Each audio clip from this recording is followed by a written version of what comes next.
Hi there, and welcome to Quick Tips for Teaching. I'm your host, Jenna Camp, and today we're continuing our series on hybrid help. This is part 2.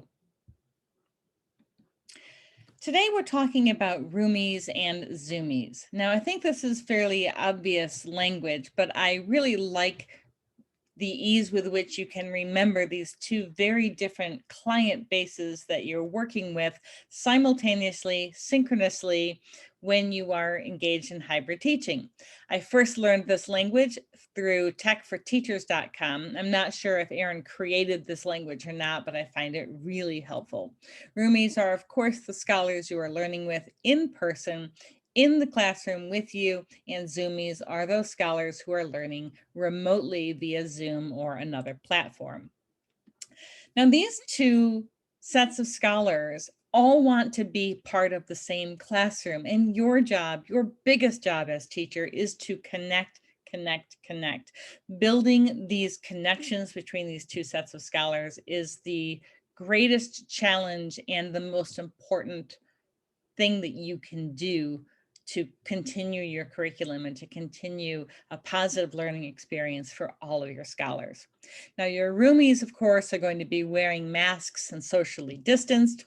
Maybe it's 6 feet, maybe it's 3 feet. It really depends on what state and county you're in. Your Zoomies won't have masks, and they're not technically socially distanced, except the fact that they're only coming at you through a computer screen. So that's sort of forced social distance. That's the point.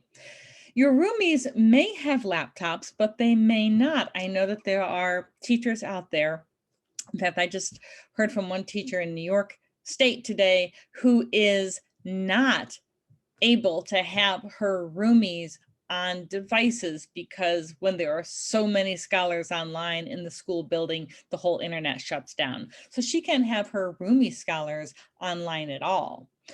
While, of course, the Zoomies are accessing all of that curriculum only through a laptop or a device such as a phone or an iPad.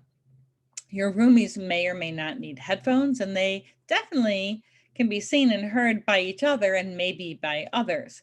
Whereas your Zoomies may or may not need headphones and may or may not be seen or heard. It really may depend on whether they're using their camera and mic or if your roomies can see them at all. So when you're dealing with all of these physical challenges and technical challenges, again, just focus on connecting with your scholars personally, greeting them as they come into the room, whether they're in person or via Zoom, making sure that you see them, you hear them, you care, and you show that back to them, and that you help connect them to each other. If you still have roomies on laptops, and you can be using all of this remote style engagement that you've been doing all along through distance learning. You can create breakout rooms. This is where the headphones come in really handy. And your roomies and your Zoomies can be placed in breakout rooms together so that they all feel like they're together in one classroom.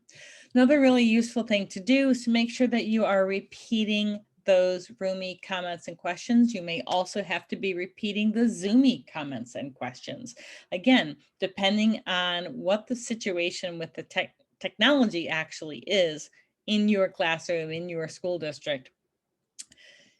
If everybody isn't on laptops, if it isn't on devices, and repeating those questions and comments that are coming at you as the teacher through Zoom is really helpful for your roomies. And when your roomies make comments and questions and say things, your little computer mic isn't going to be able to pick that up for your Zoomies. So you're going to really have to be that mediator between these two groups that's always focused on connecting them. If you can use two screens at once, that'll be the most helpful thing for you. Again, not all teachers have the technology availability to support this. So you will have to do the best you can. And remember to be graceful with yourself. This is all a learning curve. And if it's difficult one class, give yourself the grace to understand that mistakes make us better and nothing's perfect. And as long as your main focus is on connecting with your scholars and connecting your scholars in their curriculum and through these activities that you have planned. That's the most important thing that all scholars really want: connection.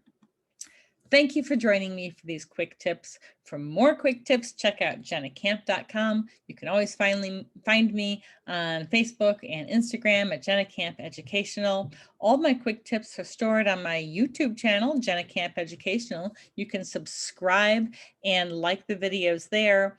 And when you're out on a walk or doing some exercise, check out my new podcast, Think or Swim. You can find that on Apple Podcasts or Spotify, or at jennacamp.com. Thanks, and I'll see you next time.